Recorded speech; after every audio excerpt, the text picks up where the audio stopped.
People may not know that their prospects are related to where they were educated.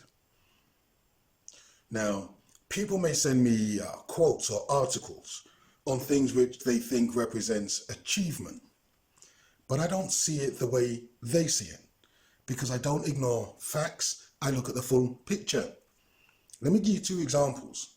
First, someone sent an article about black youths going to a top private school in this country. My immediate response was, who's paying for it? You see, it costs £38,000 per year just for the school fees. The average salary in the UK is about £19,000 after tax and national insurance. So it would take twice the salary of the average person just to pay the school fees. Or let's put it another way.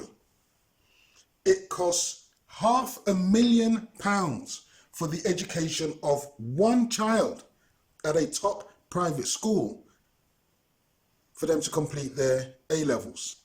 £500,000. Going to an elite private school isn't a measure of ability. It's a measure of money. Because it would take the average person 34 years of earning income just to pay the school fees for their child to attend an elite private school. But people have been conditioned to equate attendance at these private schools with a higher level of intelligence.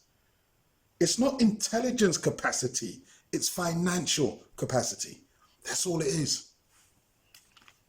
Let me give you another example.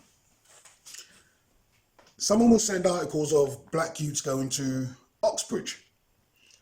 And let me be clear, that is an achievement because they have to have had the highest grades in the country to get admitted. And it represents a personal achievement because Oxford admits more students from the top 8 private schools than they do from 3,000 state schools combined. I'm going to repeat that. 8 schools in the country represent the majority of the yearly intake of students to Oxbridge. 8 schools. You see, context is important because in total, only 7% of students attend private schools. And the total number who attend private schools is about 600,000. 93% of students are in state schools, and this represents about 8.5 million students. So there's 2 parallel measures that are operating. On the one hand, only those students with the best A-level grades in the country will get admitted to Oxbridge. But on the other hand, 8 schools dominate the intake of undergraduates. So if you're from an average background and are exceptional, you have less chance of getting into Oxbridge than if your family has the money to pay for you to go to a top private school. That's the reality. The average person has to be exceptional.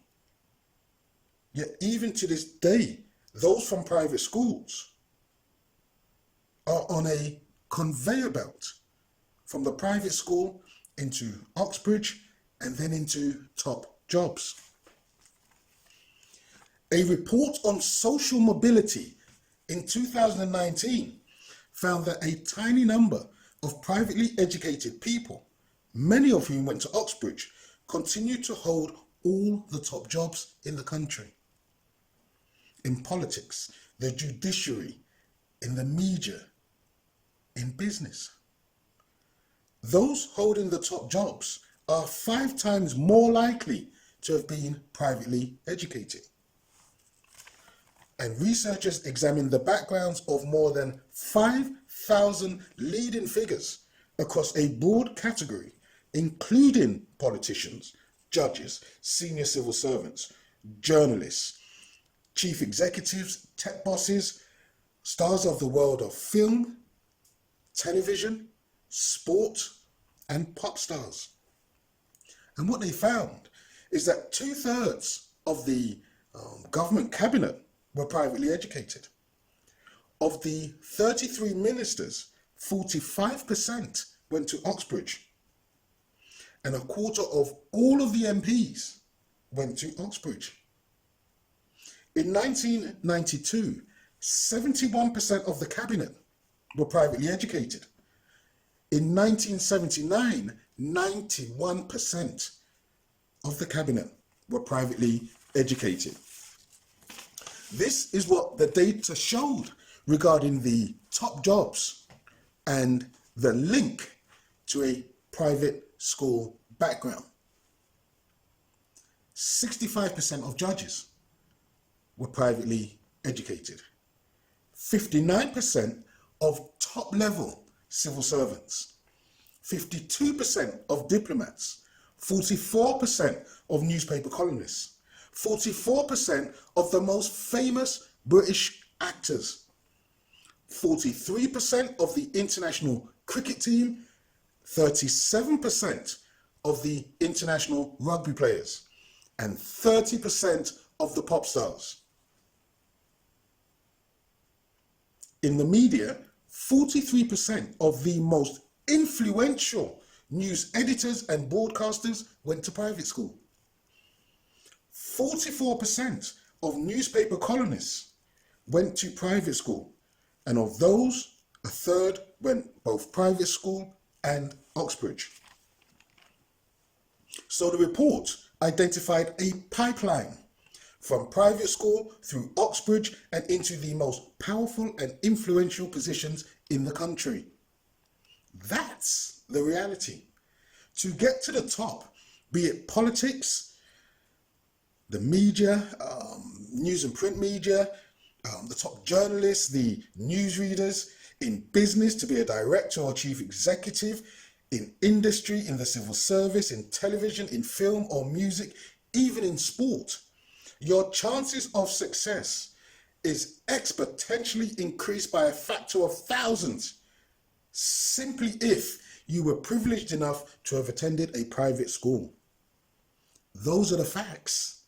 The research proves this to be true.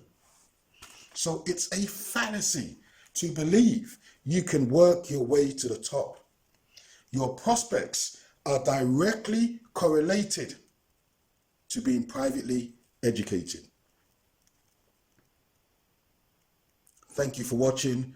Please share and subscribe. More videos coming soon.